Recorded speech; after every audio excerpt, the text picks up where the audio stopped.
We will continue with our minor prophet study with the book of Nahum today. Except for his name, there's nothing else known about this prophet of God.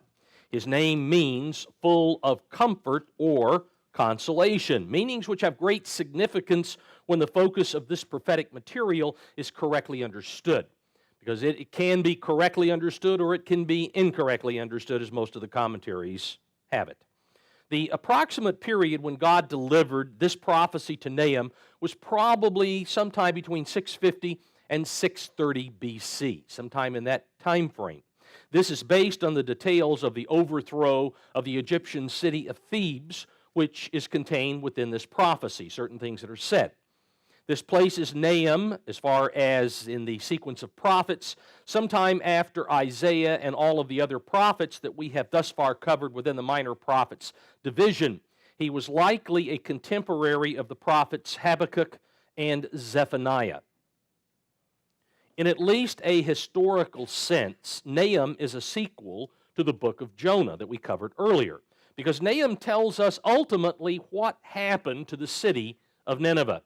About a century before Nahum was given his prophecy, Jonah recorded how the Assyrians of Nineveh heeded God's warning and thus preserved the destruction of the city during his day. It was not destroyed as God said it would be.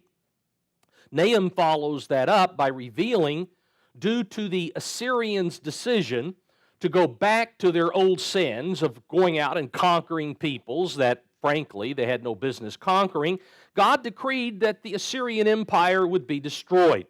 In fact, the city of Nineveh was so completely destroyed by fire. It was first of all taken over, the walls were knocked down, and then it was burned. It was purged by fire, so much so that it was lost track of. Man lost track of. The generations that followed forgot where Nineveh was, and it wasn't until the 1840s that archaeologists uncovered the spot of Nineveh, thus again verifying what the Bible said, that there was such a city. So again, it was totally annihilated, just as God said it would be. Now, even though the book of Nahum does describe the overthrow of the city of Nineveh in the year 612 BC, that event is only in reference to how it parallels the overthrow of what Nineveh actually represents. It is a parallel. This is given in a way for God to relay to us exceedingly important information about our day and time. You see, Nineveh was the great city of the Assyrian Empire. Yet Nineveh, in this prophecy, actually represents another great city or city-state or empire. That city, that empire, is Babylon. Not the Babylon of old, but the Babylon of the end time. What Revelation 18:2 says is Babylon the Great, the final system, the third installment since the time of the flood. God inspired Jeremiah, the prophet Jeremiah, to record that Babylon was to be destroyed in exactly the same manner as the Assyrian Empire. Although some of the material Jeremiah recorded was applicable to Babylon of the 7th century BC, the brunt of the prophecy that is contained within Jeremiah is about the destruction of Babylon the Great. And that prophecy, that lengthy prophecy of Jeremiah, is in chapters 50 and 51. And in chapter 50 of Jeremiah, verse 18, please note what God said regarding this relationship between Assyria and Babylon. Therefore, thus says the Lord of hosts, the God of Israel, behold, I will punish the king of Babylon and his land, as I have punished the king of Assyria. The manner in which God punished the king of Assyria, as depicted in this prophecy contained within Nahum's prophecy, was to destroy Assyria so thoroughly that it would never rise again, that it would cease to exist. And it has. Again, men could not even find Nineveh, its capital city, until the 1840s. And again, there has been no resurrection of Assyria.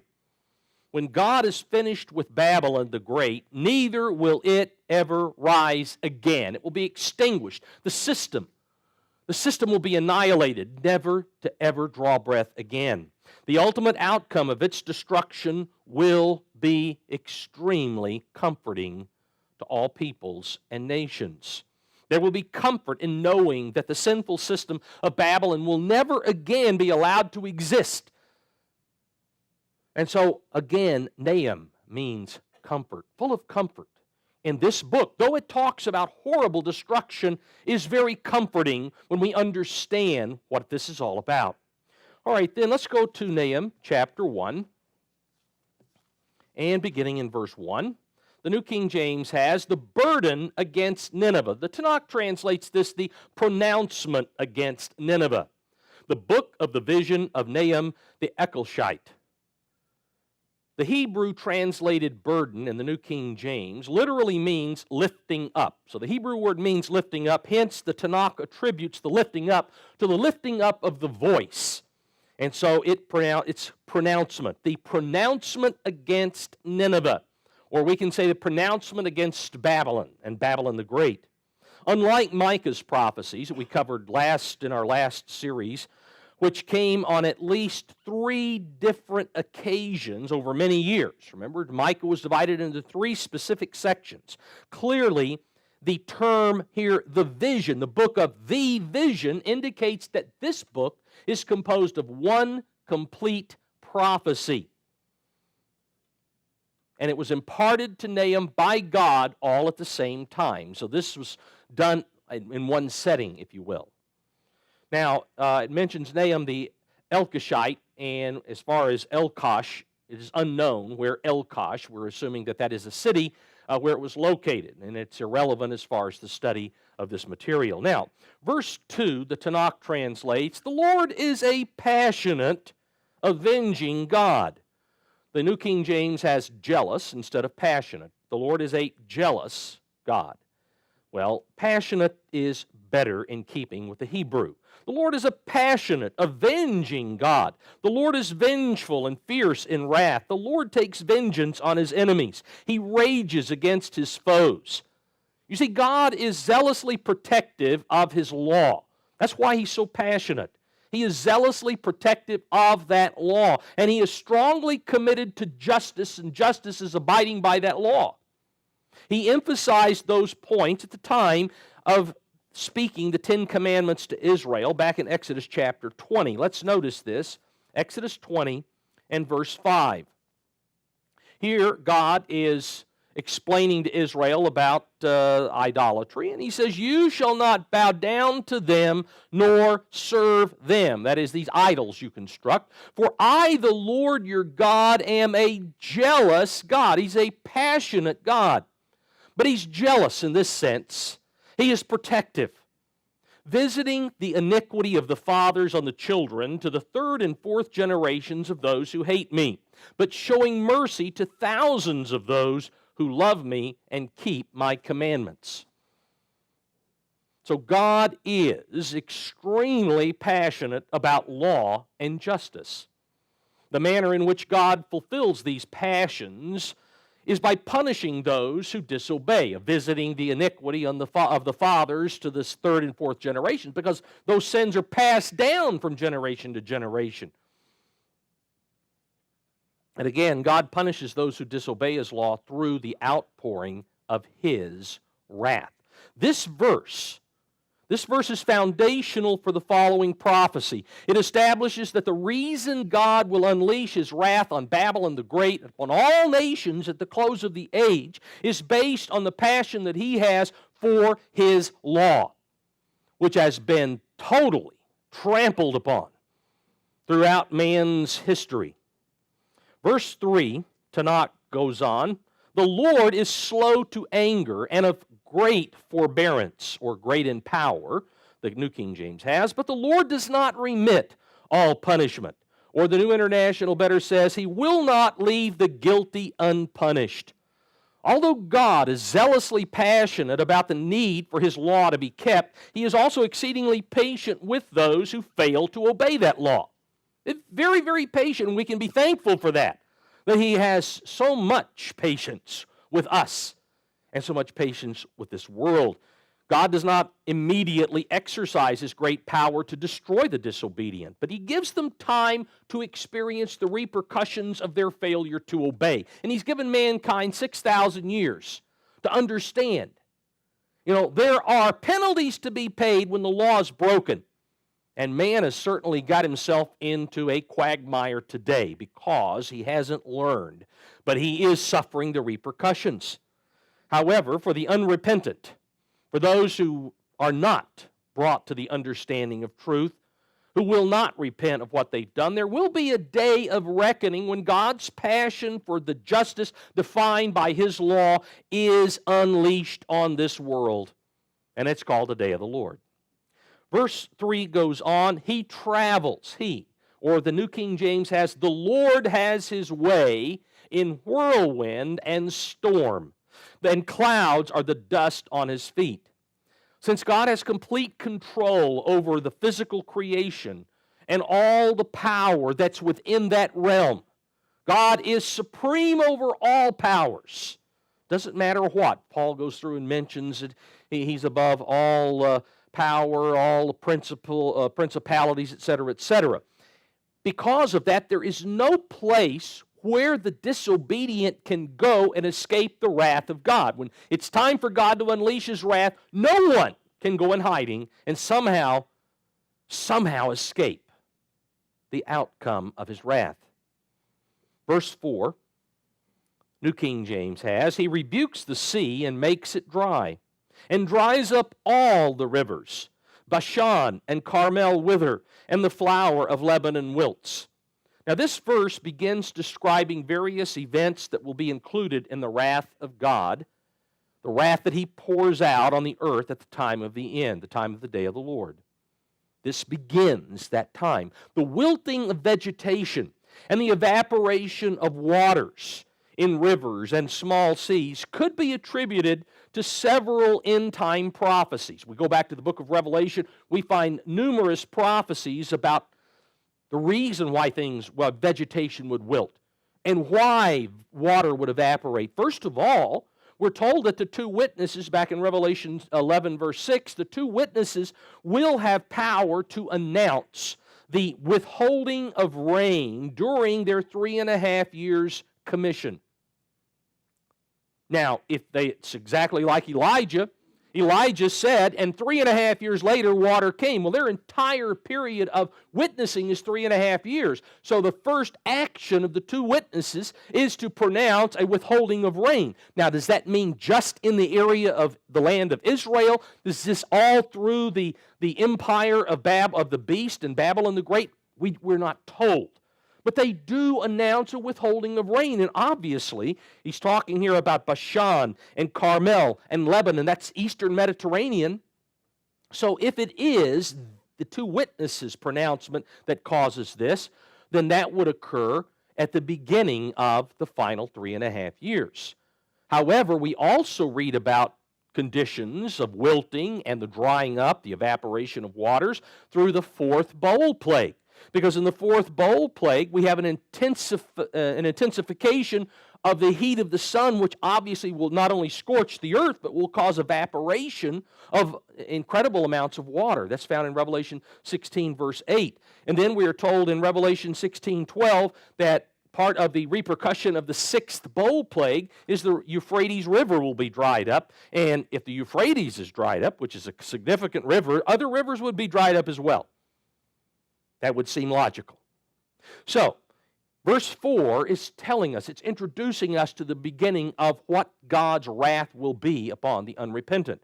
In verse 5, New King James goes on, the mountains quake before Him, the hills melt, and the earth heaves at His presence.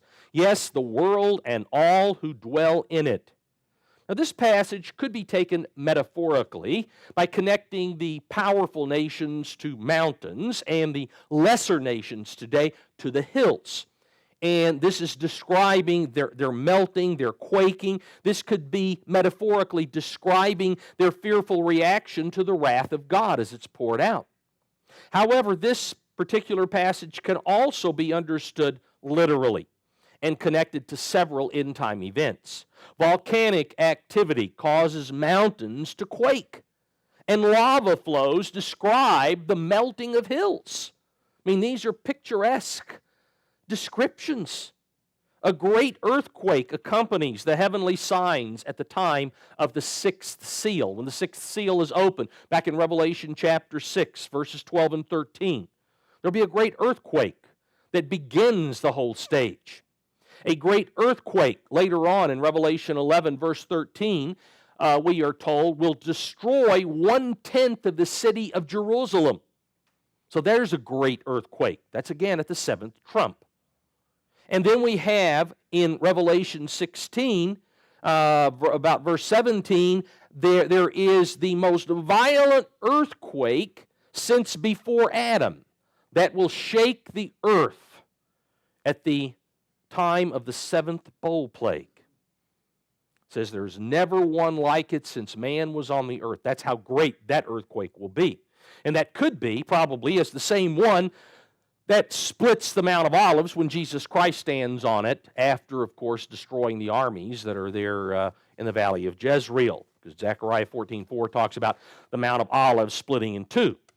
And that would take a pretty good-sized earthquake to do that kind of destruction. All right, going on, verse 6, who can stand before his indignation?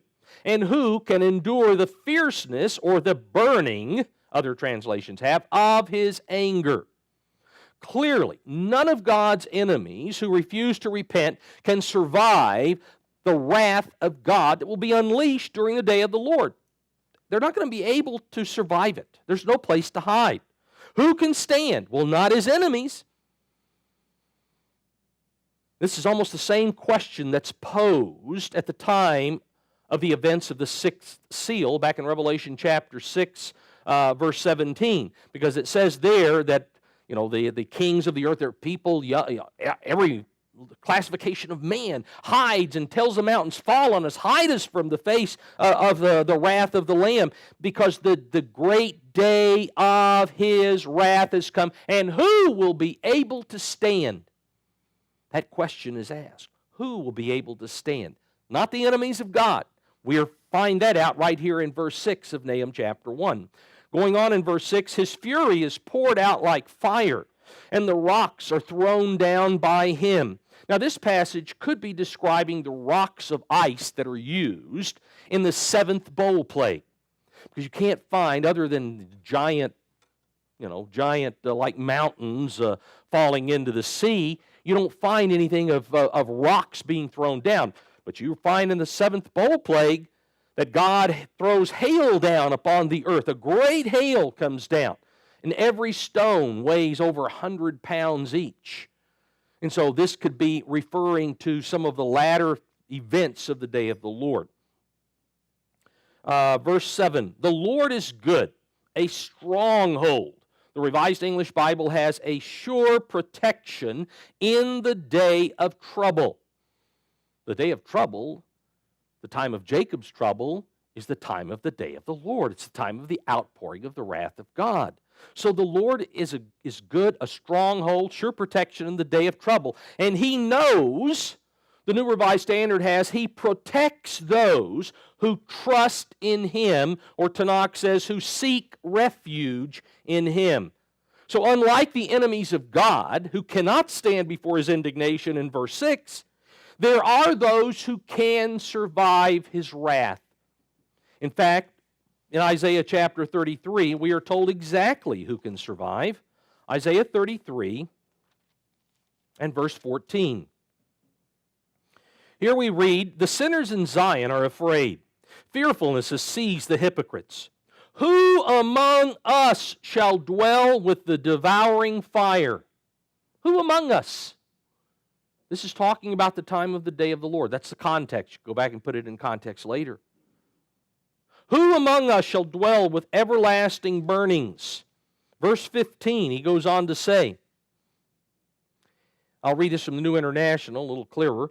He who walks righteously, that is, according to God's commandments, and speaks what is right, who rejects gain from extortion and keeps his hand from accepting bribes, who stops his ears against plots of murder and shuts his eyes against contemplating evil. That's who can survive. That's who can survive. And those are not the enemies of God. The enemies of God do just the opposite. We just went through Micah and saw time after time of all of the injustices that were done. And now God says, if you're not doing what Micah tells you was going on then, and what goes on now, then it's possible you could be protected. You see, the enemies of God will feel the full force of his wrath during the outpouring of the plagues during the day of the Lord. However, as he promised within the 10 Commandments, God will show mercy to those who love him and keep his commandments. Remember chapter 20, verse 5. We just read it, or verse 6. We just read it a few minutes ago. And God will again show mercy upon them by providing them protection through that horrific time of destruction and death. In Zephaniah chapter 2, Zephaniah 2, verse 3, seek the Lord, all you meek of the earth, who have upheld his justice. Remember, God is very passionate about justice. Who have upheld his justice. Seek righteousness. Righteousness is composed of the commandments of God. Keeping God's commandments. That's righteousness. Seek righteousness. Seek humility. It may be, that is, if you're alive at that time, it may be that you will be hidden in the day of the Lord's anger. And so here is a promise about protection. So if you live to that time and you are righteous, you're seeking righteousness, you're seeking humility, then you can qualify to be protected through that time. Just as verse 7 of Nahum chapter 1 says. In fact, Revelation chapter 12, we're very familiar with this scripture, verse 14. To the woman was given 2 wings of a great eagle that she might fly into the wilderness to her place. Her place, a place designated by God, which we read about in the prophets, the major and minor prophets, and promises in the book of Psalms, where she is nourished for a time, times, and half a time from the presence of the serpent or out of the serpent's reach. All right, so God does provide sure protection in the day of trouble, as chapter 1, verse 7 says. Going on in verse 8, but with an overflowing flood, he will make an utter end of its place, and darkness will pursue his enemies. Now, in this verse, in place of its place, the New International does insert Nineveh. So, in the Hebrew, Nineveh is not directly mentioned. It's only inserted by the New International translators. And that's based on verse 1, because verse 1 tells us that this prophecy concerns Nineveh. Nineveh historically, and Babylon the Great at the time of the end. That is the place that God would destroy. Now, I believe God purposely left out the name Nineveh right here in order to draw attention to an end-time fulfillment about Babylon. But what happened to Nineveh will happen to Babylon the Great.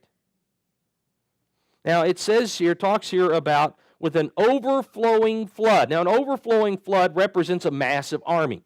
And in the case of the time of the end, it represents a massive army that sweeps down into the land of Israel to engage the armies of the beast, who will be at that time headquartered in Jerusalem. That's where he will be. His forces will be in the land of Israel. And the engagement is pointed out in the 6th bowl plague, where everything is made ready, that these peoples, these armies are brought in by demons during the 6th bowl plague.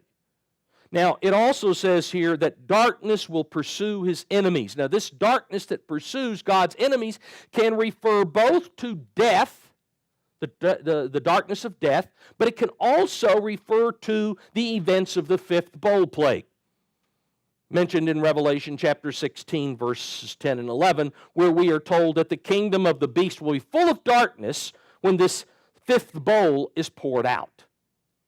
Okay, so it can represent both. Verse 9, the New American Standard states, "Whatever you devise against the Lord, he will make a complete end of it. Distress will not rise up twice." Now, as far as what they devise against the Lord, well, the enemies of God will openly resist Christ at his coming. We read in Revelation chapter 19. Revelation 19, and in verse 19. "And I saw the beast, the kings of the earth and their armies, gathered together to make war against him who sat on the horse and against his army." That comes out of heaven earlier here in verse 14. That is the saints who are accompanying him. "The beast and the false prophet then will be taken and cast into a lake of fire, and the rest of the armies will be killed by Jesus Christ," the sword that proceeds out of his mouth, as it goes on to show here in verses 20 and 21. It will not be necessary, rather, for God to ever again deal with Babylon, because like the Assyrian Empire, it will be so completely destroyed, as we read here in Revelation chapter 18, especially verse 8. We are told it will be so completely destroyed that it will never rise again. So when God says distress will not rise up twice, not going to have to deal with this again. Once it's done, it's done. Back to chapter 1 of Nahum, verse 10. Nahum 1, verse 10. New Revised Standard has, "Like thorns they are entangled. Like drunkards they are drunk. They are consumed like straw." These are those who devise against the Lord. They devise to resist him. The armies of God's enemies will be engaged in war at this point in time. They will be entangled in battle in the Jezreel Valley at the time that Christ returns, when he intervenes. Rather than surrendering to Christ, they will respond irrationally like drunkards. And rather than surrender, again, because they're drunk, they're intoxicated with the wine of deceptive decadence that spews out of the cup held by the harlot of Babylon the Great. Again, go back and read Revelation chapter 17 about all of that. Their attempt to repel Christ and the army of Jesus Christ with him will result in their being quickly destroyed. They will be exterminated. In fact, Isaiah 10, verse 17, I won't turn there, but it talks about Christ. The light of Israel will be like a fire. He'll be like a flame and burn and devour all of the army of Assyria there in Isaiah 10. But Babylon and all of those who were opposing him will burn them like thorns and briars in one day, it says.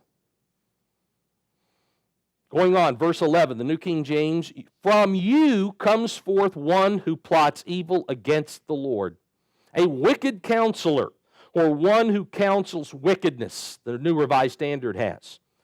"From you," that is, from among God's enemies, because he's talking about his enemies. "From among God's enemies will the beast arise."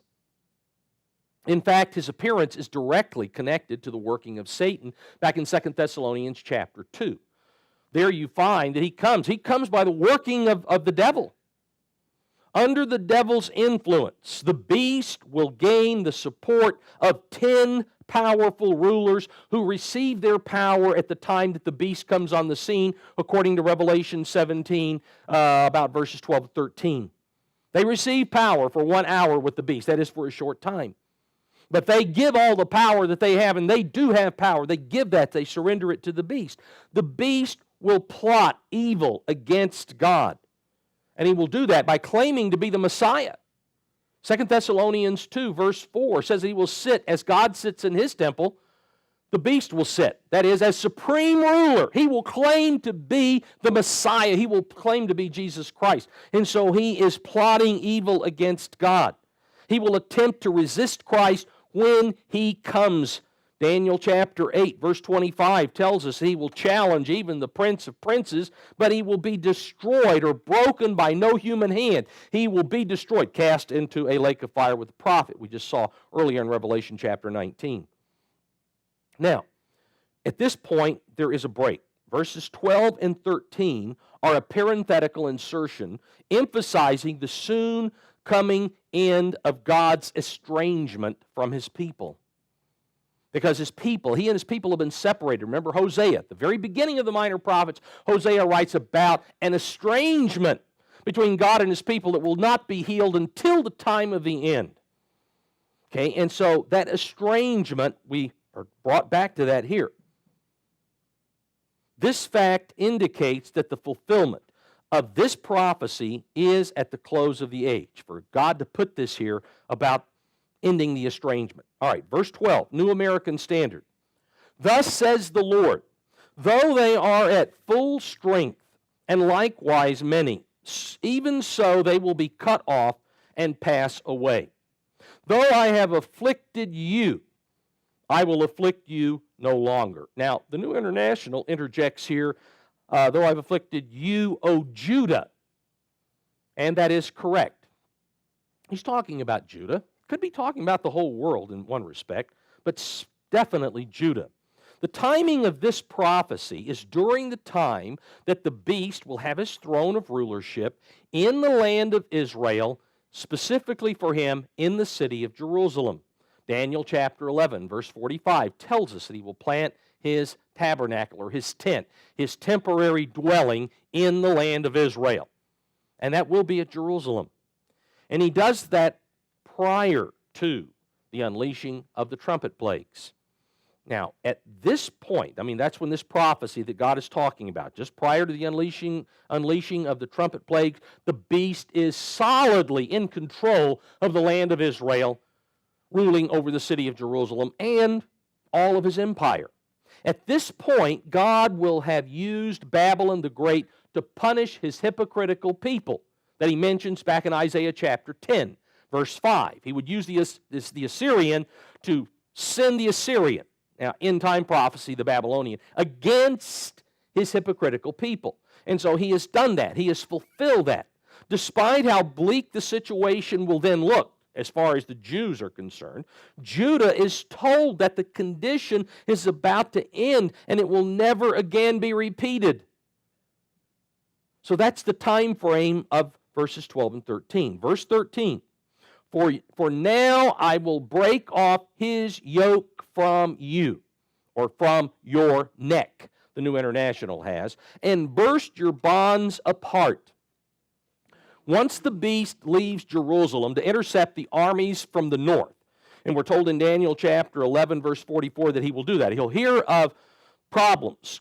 He will be very concerned about problems from the north and the east.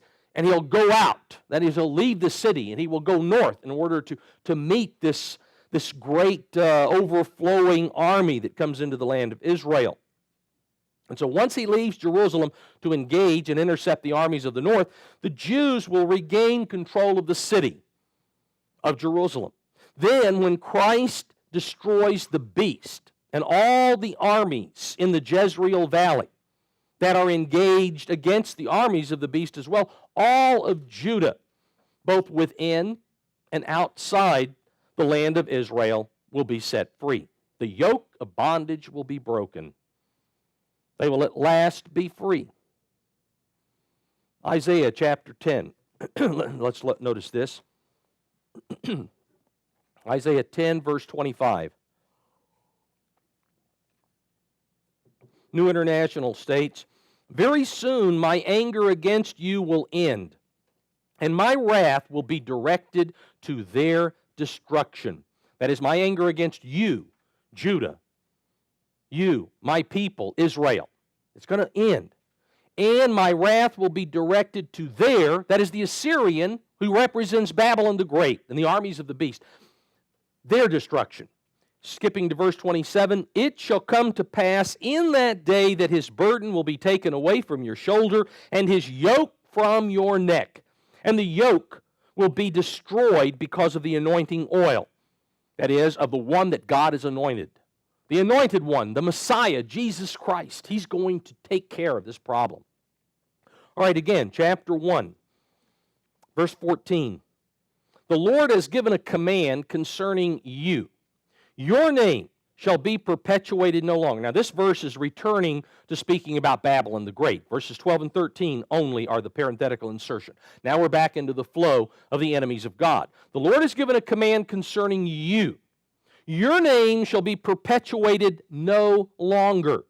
Out of the house or temples of your gods I will cut off the carved image and the molded image. I will dig, or the New International says, I will prepare your grave, for you are vile. So this verse again returns to talking about the enemies of God, in particular Babylon the Great. Preventing the perpetuation of the name means the termination of any possibility of a future rebirth of the Babylonian system. The name is gone, and all that's associated with the name is gone as well. All of the confusion of Babylon, Babel, of course, meaning confusion, all of the confusion, because God's way has been confused in this Babylonian system. People don't understand God's way. They think they do, but they're wrong, because the Babylonian system has so messed it up.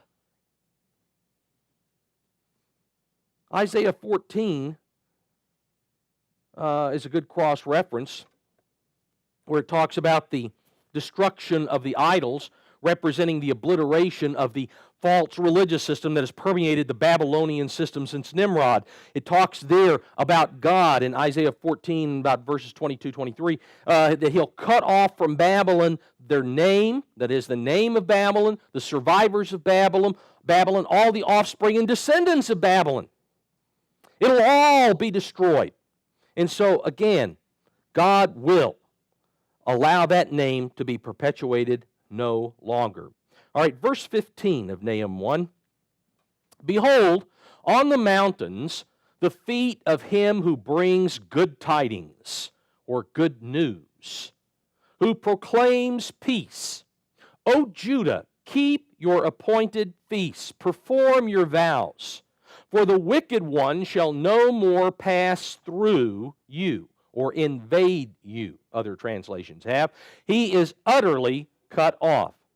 Now this verse is complemental to one found in Isaiah chapter 52. In fact, let's look at this because they are similar, but not the same. Isaiah 52, verse 7. How beautiful upon the mountains are the feet of him who brings good news, who proclaims peace, who brings glad tidings of good things, who proclaims salvation.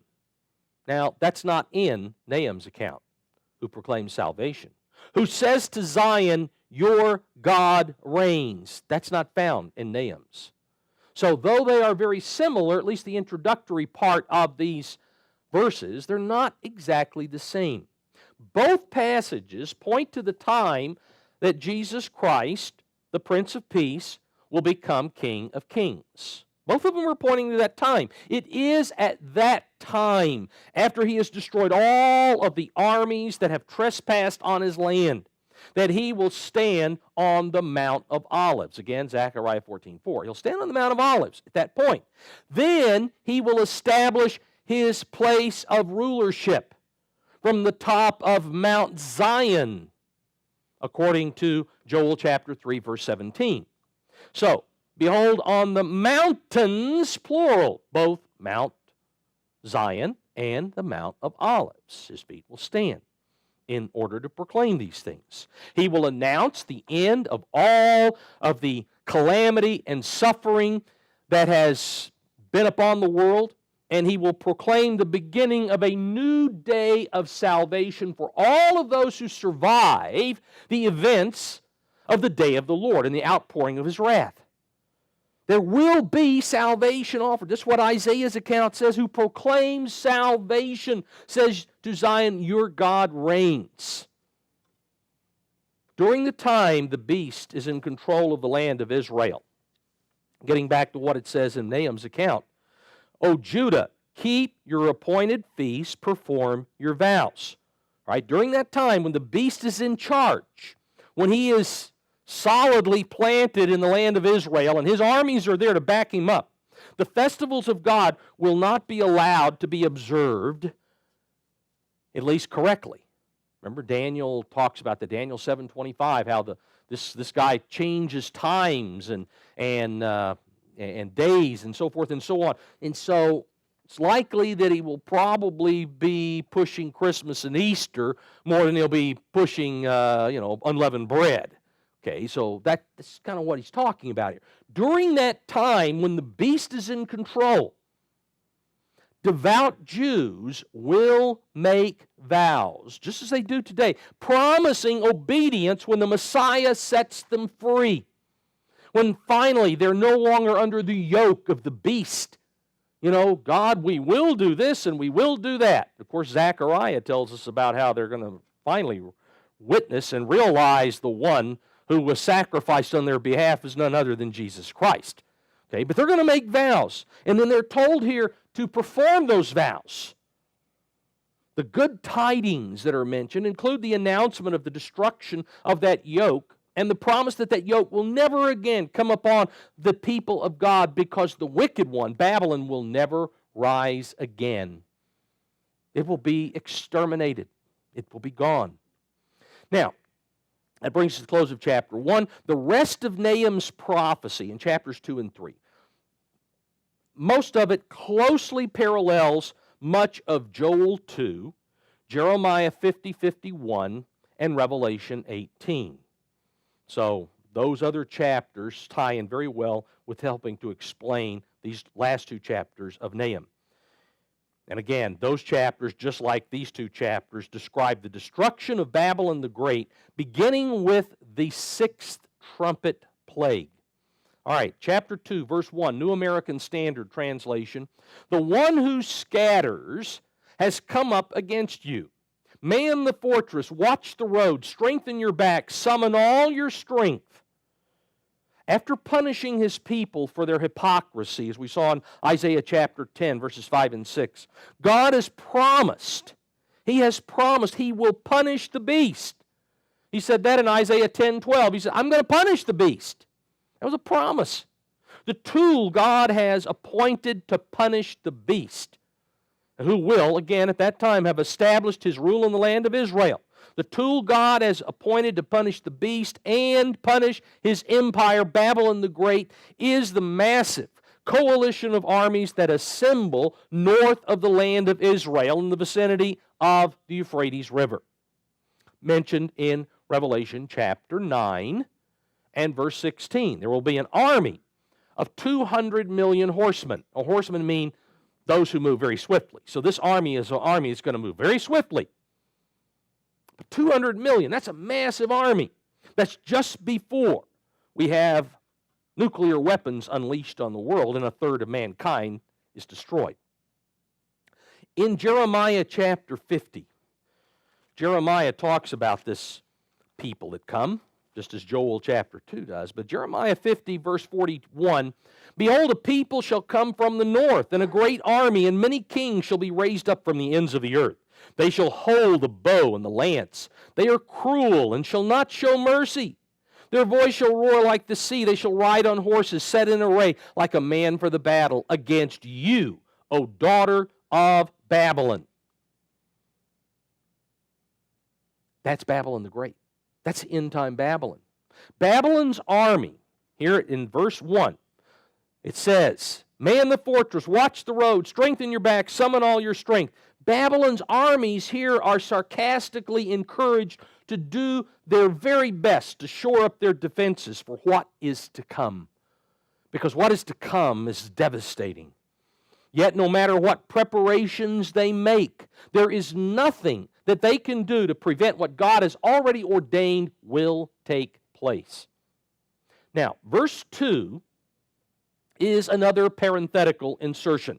It is assurance. Verse 2 is assurance that no matter how much devastation occurs within the land of Israel, within God's land, when this following prophecy unfolds, God's promise to Jacob will not fail. Now, God made a promise to Jacob in Genesis chapter 28, beginning in verse 13, that he and his descendants would be brought back to that land. So, it may be destroyed, but God's going to rectify that. Isaiah tells us how God does it, but we're not going to go to there today. Verse 2 then, here we have a parenthetical encouragement. New American Standard states, "The Lord will restore the splendor of Jacob like the splendor of Israel. Even though devastators or destroyers have devastated them and destroyed their vine branches."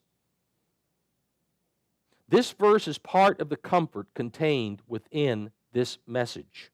Despite what God allows to happen within the borders of His land, what He allows to happen to His scattered people as they're scattered throughout the nations of the world, He will restore them as His people on His land. It was His land that He gave to them.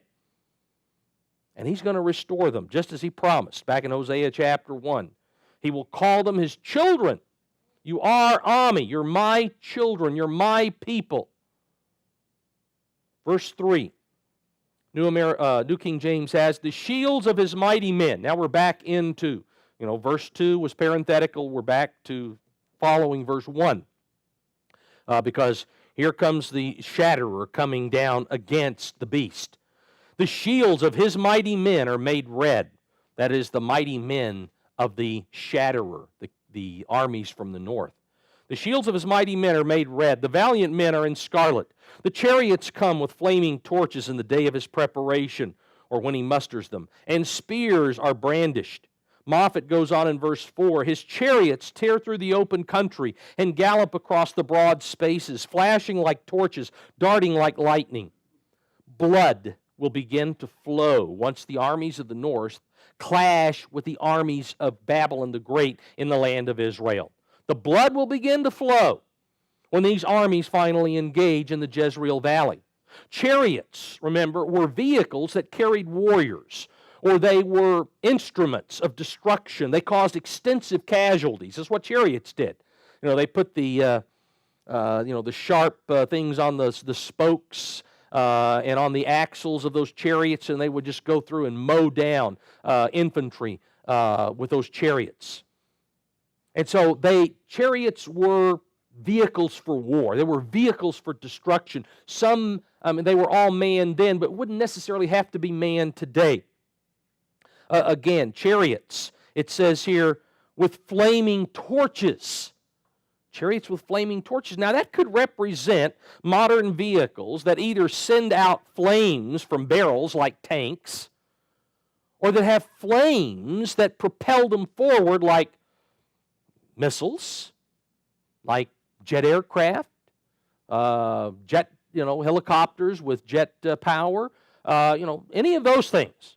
And so what we have here is a description of modern day chariots. They all cause destruction. Joel gives a similar description back in Joel chapter 2. Going on here in verse 5 of Nahum 2, the Tanakh translates, "He commands His burly men," or His picked troops, better in the New International. "He commands His picked troops. They stumble as they advance. They hasten up to her wall where wheeled shelters are set up, or where the protective shield is put in place," New International has. Now the term "her wall," they hasten up to her wall. That is, the army of the north, the army of the shatterer is coming from the north. They come up to her wall. That represents the defensive perimeter around the beast. That's the defensive perimeter that's put around the leader of Babylon the Great. And it refers to the armies of the beast that stand between him and the invading armies from the north. The objective of the northern armies is to totally destroy the forces that protect the leader of Babylon the Great, thus bringing down the entirety of his empire. If they can get him, if they can destroy him or capture him, then everything that he leads will become theirs. The only thing that impedes their advance is a vast sea of corpses that pile up when the opposing forces engage. Because it says they stumble as they advance, not because they lack power, they stumble because of the immense number of dead that they will encounter. Verse 6, Tanakh says, "The floodgates are opened, and the palace is deluged. The armies from the north will flood into the land of Israel, overwhelming the area from which the empire of Babylon the Great will have ruled for 3.5 years. Daniel 11:45 tells us about that. Verse 7, the New International states, "It is decreed that the city be exiled and carried away. Its slave girls moan like doves and beat upon their breasts." The Revised Standard translates it a little bit differently. "Its mistress is stripped. She is carried off, her maidens lamenting, moaning like doves and beating their breasts." As the New International and Revised Standard translations clearly show, this verse can have two different meanings, both of which are valid meanings. As for the New International, God has decreed, because it talks about in the New International, it is decreed that the city be exiled. Well, God has decreed that Babylon the Great will become like Sodom and Gomorrah. They're going to be exiled in death, never to come back again. Okay? They're going to be exiled. They'll never be inhabited again. Babylon will never be inhabited. That's what Jeremiah tells. Jeremiah 50, verse 40. It will never be inhabited again. As for the Revised Standard, its mistress is stripped and carried off. Okay, well, that translation, God will fully expose the depth of the evil of the Babylonian system when he carries it into oblivion.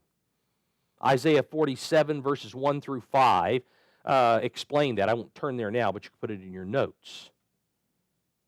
Verse 8, Revised English Bible, "Nineveh is like a pool of water ebbing away. The cry goes up, 'Stop, stop,' but none turn back." The end-time Babylon will be great because of all of the peoples, all of the nations of which it's composed.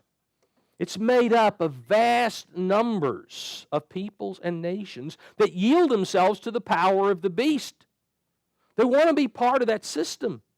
Those nations are symbolized by water. Remember Revelation chapter 17?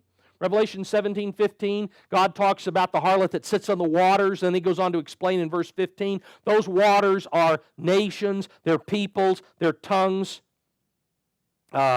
multitudes, it goes on. It's humanity. Human beings that are part of the system. So Nineveh is like a pool of water ebbing away. That is, the water's there, the people are there, but the people are leaving. This is talking about people that are forsaking Babylon, forsaking the beast. When the beast in the land of Israel comes under attack by this massive army from the north, all who have allied themselves with the beast will quickly begin deserting the beast. There will be massive desertions. In fact, Jeremiah chapter 50, verse 16 says that they will all begin running and fleeing to his own land.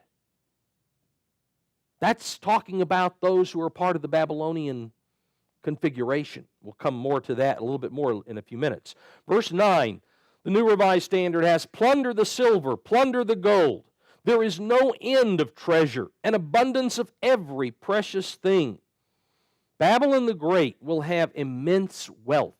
All you have to do is read Revelation 18, beginning about verse 10 or 11, and it explains all of the wealth that system will have and that it will possess.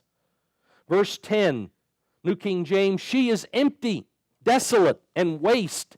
The heart melts," or spirits sink, the Tanakh has, "and the knees shake. Much pain is in every side, and all their faces are drained of color."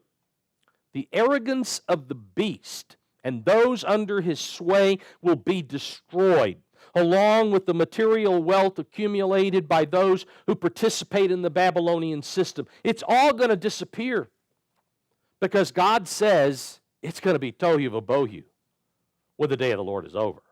It's all going to be destroyed. Revelation 18, verses 15 through 17, talk about the merchants of the earth bemoaning the loss of all the wealth. In verse 11 here, chapter 2, verse 11, the New International has, "Where now is the lion's den?" Or Tanakh translates it, "What has become of that lion's den? The place where they feed their young, or fed their young, where the lion and the lioness went and the cubs with nothing to fear." Verse 12, Tanakh goes on, "Where is the lion that tore victims for his cubs and strangled for his lionesses and filled his lairs with prey and his dens with mangled flesh?" Babylon was symbolized as a lion with eagle's wings back in Daniel chapter 7, verse 4. Babylon the Great will once again fulfill that symbolism, a lion. Like a savage lion that seeks to capture prey, satisfy its immediate appetite, and then fill its den with whatever remainder is left, so the human leader of Babylon the Great will seek to capture all nations in his quest for global domination, for world rulership. He will seek them all. In fact, Isaiah chapter 10, beginning in verse 13, talks about how the beast brags about how he has gone out and gathered all the earth without resistance. He's gathered nations like picking eggs up, gathering the eggs and putting them in a basket. That's what he does to the nations. Daniel 8 tells us basically the same thing, that he just, one nation after another, falls under his sway and under his power. And so he was like a lion in that respect. But God will prevent him from succeeding by destroying him and his empire so that they are no more. He will not allow one world government by man. That will come, but only by Jesus Christ. And so the beast will try, but he will not succeed. Verse 13, "Behold, I am against you, says the Lord of hosts. I will burn your chariots in smoke, and the sword shall devour your young lions. I will cut off your prey from the earth, and the voice or the threats of your messengers shall be heard no more." God will cut off your prey, he says here, by destroying the predator. No one is killed without a killer. No one is killed without a killer. There's no victim if you have no one who kills. Nothing is a prey without a predator. See, nothing is prey without a predator. Without a predator, there is no prey, so God will cut off the predator, and then there will be no prey. When he said, "I'm going to cut off your prey," it means he's going to kill you, the predator. Verse 1, chapter 3, "Woe," New International translates, "woe to the city of blood," or the bloody city, "full of lies, full of plunder or violence," the Tanakh has, "never without victims," or Tanakh says, where killing never stops. The Babylonian system is held accountable for the deaths of all who have lost their lives to those under the influence of that system.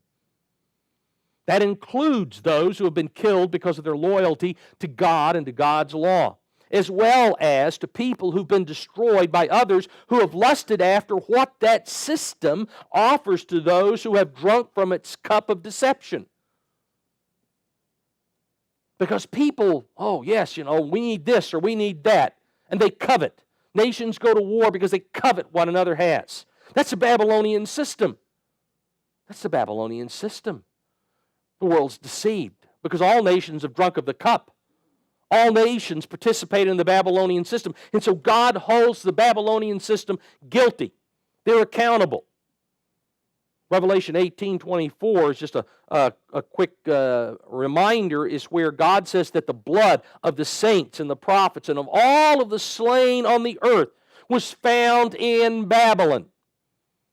And so it all goes back to that system, because it's a system that is directly contrary to the system of God and God's way.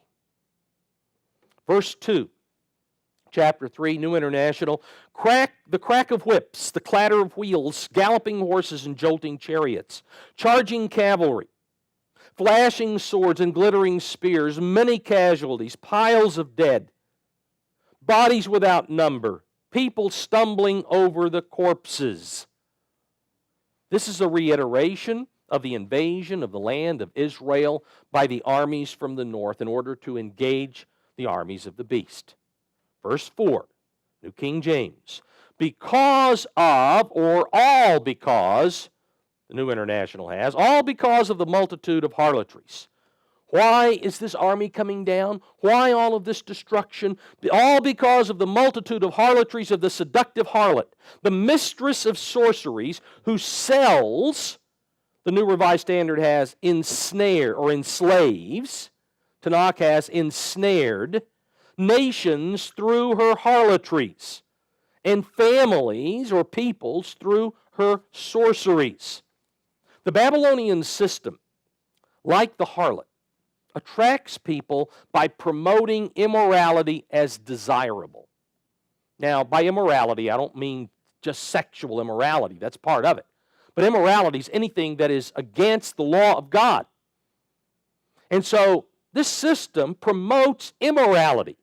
That's what you should desire. That's what we're told. That's what the advertising is from this Babylonian system. This is what you want. And it attracts people because that's easier than doing it God's way. And so it's like a harlot in that respect, and it's like a sorcerer from the standpoint that it captures with deception. In fact, in Revelation 18:23, we're told that it's by the sorcery of the harlot that all nations were deceived. Deception is the tool of the sorcerer. The decreed destruction of Babylon the Great was necessary because of all the sin that it has spawned. God must take vengeance. Remember chapter 1, verse 2. It was necessary for God to take vengeance against his enemies because he is a passionate, a jealous God. He avenges. He avenges. And God must take vengeance on the blatant disregard of his law that is everywhere in this world today. Verse 5, "Behold, I am against you, says the Lord of hosts. I will lift your skirts over your face. I will show the nations your nakedness, and the kingdoms your shame," or your disgrace, other translations have. God will clearly reveal to all the world the totality of the sinfulness of the Babylonian system. He's not going to hold anything back. He's not going to hide anything. He's going to make sure everybody sees it in its totality, its completeness. Verse 6, "I will cast abominable filth upon you, make you vile, and make you a spectacle." The New Living Translation has, "I will cover you with filth and show the world how vile you really are." Now, the Hebrew word that's translated abominable filth, here in the New King James translation, is normally the same word applied to idols. All of your abominations. He's talking about idols. So this is the same word. God will reveal, what he's saying here is God will reveal all of the idolatrous sins committed by the wicked system of Babylon. Again, nothing will be hidden. Nothing will be hidden. Everything that Babylon has touched is turned into idolatry in one form or fashion. I mean, we have American Idol. Why would anybody want to idolize these people just because they sing or can't sing or whatever else? But, we idolize movie stars who have hideous lives, most of them. There are very few Jimmy Stewarts around. The whole system is backward. Verse 7, New King James, "It shall come to pass that all who look upon you will flee from you, and say, Nineveh is laid waste. Who will bemoan? Who will moan for her?" The New International has, "Where shall I seek comforters for you?" Once Babylon is destroyed, the vast majority of those who are still alive will distance themselves from any further association. They're going to run for the hills. We want to get as far away as we can. Revelation 18 and Jeremiah 51 verse 9 show how they will distance themselves. They'll stand afar off. The only ones who will mourn at the time Babylon falls, according to Revelation 18 verses 9, 10 through about verse 18, 19. The only ones who mourn will be those who mourn for themselves. They don't mourn for Babylon, they mourn for themselves because they will no longer profit from the Babylonian system. Because that's what they do today. They profit from that system. And you have rulers and merchants and others, and shipbuilders and whatever that are mentioned there in Revelation 18 because they profit. They profit from the system, taking advantage of others. Verse 8, the New International has, "Are you better than Thebes?" The New King James says, "No Ammon." No Ammon or Thebes. Thebes is a Greek name. No Ammon was the Egyptian name of the city. "Are you better than Thebes, situated on the Nile, with water around her? The river was her defense, the waters her wall." Thebes was located about 400 miles south of modern-day Cairo on the Nile River. So 400 miles upstream. It was the mightiest city of ancient Egypt. Due to its location and defenses, it was thought to be impregnable. 400 miles from the Mediterranean would be very difficult for for navies to come in and bring in troops and march 400 miles, or even to come down the Nile without being attacked by Egyptian armies on the way down. Verse 9, Revised English Bible has Cush, or Ethiopia, and Egypt were a source of endless strength to her. Put and the Libyans were her allies. Thebes could draw on the vast populations of both Egypt as well as Ethiopia and all of the other allies, its closest allies, to provide warriors for the protection of the city. So it had plenty of warriors that it could draw on. So not only was it in a good defensive place to start with, it also had limitless resources for soldiers, for those to defend the city. Verse 10, New International, "Yet she was taken captive and went into exile. Her infants were dashed to pieces at the head of every street," or at every street corner, Tanakh says. "Lots were cast for her nobles, and all her great men were put in chains." So despite its wealth, its location, its defenses, its warriors, Thebes was conquered. It was conquered. It was not an eternal city, any more than Babylon was, any more than Nineveh was. Thebes was conquered by the Assyrian Empire under the leadership of Ashurbanipal in 664-663 BC. The city fell to the Assyrians. And here God is asking the question to Babylon the Great, "Are you any greater than Thebes?" Verse 11, New International, "You too will become drunk," or the Revised English Bible, "You will drink the cup of wrath until you are overcome." God has decreed that all nations will be required to drink the cup of His wrath, after which the ruler of Babylon, that is, the beast, will be forced to do the same, according to Jeremiah 25, verse 26, as well as Revelation 16, verse 19. The beast will have to have his due, but he's destroyed at the very end. Verse 11 goes on, "You will go into hiding and seek refuge from the enemy." Just like the Egyptians of Thebes, we're shown here that those who are a part of the beast power, those who are a part of that system, will be forced to flee for their lives. Because many in Thebes did, when it became very obvious that the Assyrians were going to destroy the city, they hightailed it out of there. They left. They ran away. And that's what's going to happen here. Verse 12, New American Standard, "All your fortifications are fig trees with ripe fruit. When shaken, they fall into the eater's mouth." The military might of the beast will be quickly overthrown as the northern armies advance against his armies. They're going to fall very quickly.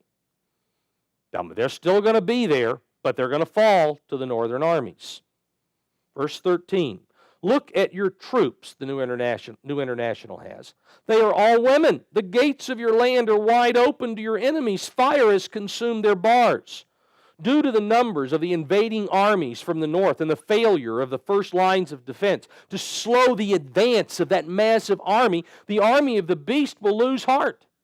They're simply going to lose heart.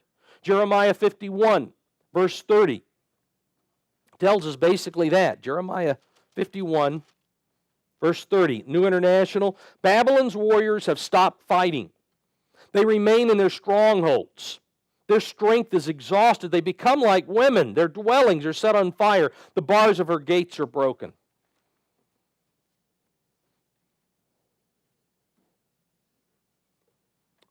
They're going to be afraid. They're going to be afraid. That's what it's talking about. No disrespect to the ladies when he says women. I mean, that's what the Bible says. Verse 14, New International, draw water for the siege, strengthen your defenses, work the clay, tread the mortar, repair the brickwork. There the fire will devour you, the sword will cut you down, and like grasshoppers consume you. Multiply like grasshoppers, multiply like locusts. No matter how diligently they prepare their defenses, he's saying here, no matter how many reinforcements they assemble, they have no hope of survival. That's all he's saying.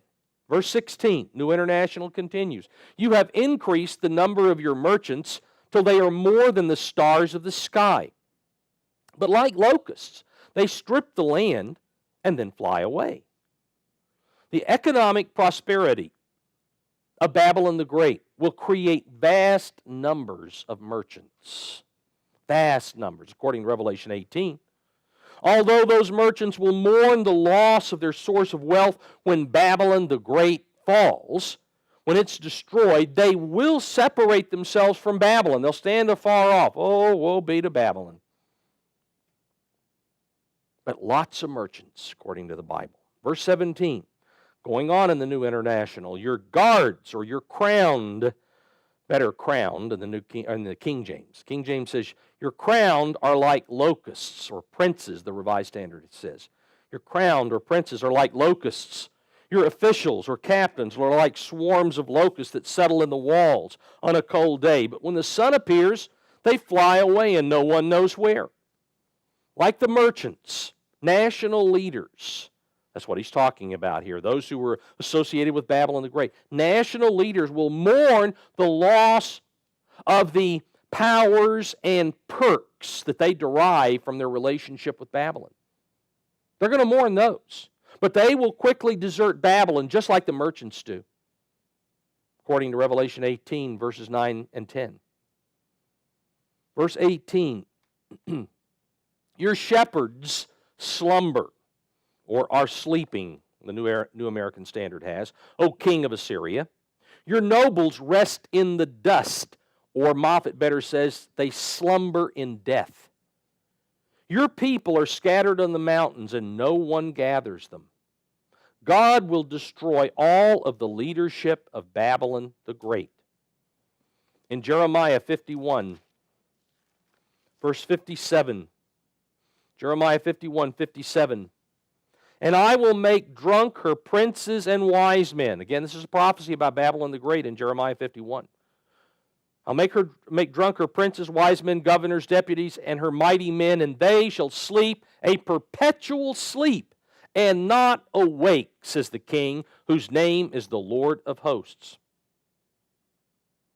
They will be dead. They will be destroyed. Well, God says He's going to take the kings and their armies, and He's going to destroy them there in Revelation chapter 19, verses 19 and 20. And then their bodies will be there for the vultures to eat. In the context of this passage, the latter part of verse 18, your people are scattered on the mountains, no one gathers them. In this context, the scattered people were those who were under the dominion of the beast, and these are the dead. These people could be the warriors, could be others who are destroyed when God destroys Babylon the Great. But their bodies need burial, but there's no one to gather them, at least not initially. Verse 19, New International. Nothing can heal your wound. Your injury is fatal. Everyone who hears the news about you claps his hands at your fall. For who has not felt your endless cruelty or endless wickedness, the New King James has. God has determined that the Babylonian system is to become like Sodom and Gomorrah again. Jeremiah 50 verse 4 says that. They will become annihilated. They will be destroyed utterly and completely forever. All who have been enslaved by this wicked system will be comforted by its demise and celebrate its end. They're going to celebrate it. Finally, Finally, the good news. Remember the feet standing on the messenger whose feet stand on the mountains? The good tidings, the good news. They're going to celebrate because it's going to be good news they hear, especially when their minds are open and they are shown the truth about the impact that the system of Babylon has had on humanity from the foundation of the world. Because the pre-flood world had the same system. It was a system of Cain. And that system came through the flood and was reinstituted under Babylon at Babel by Nimrod. And it has permeated the world ever since. And when everybody finally sees the truth, when God throws the skirt up and shows in totality what this system has been like, people are going to be very thankful. And they're going to rejoice. And they're going to clap their hands, as it says here in verse 19.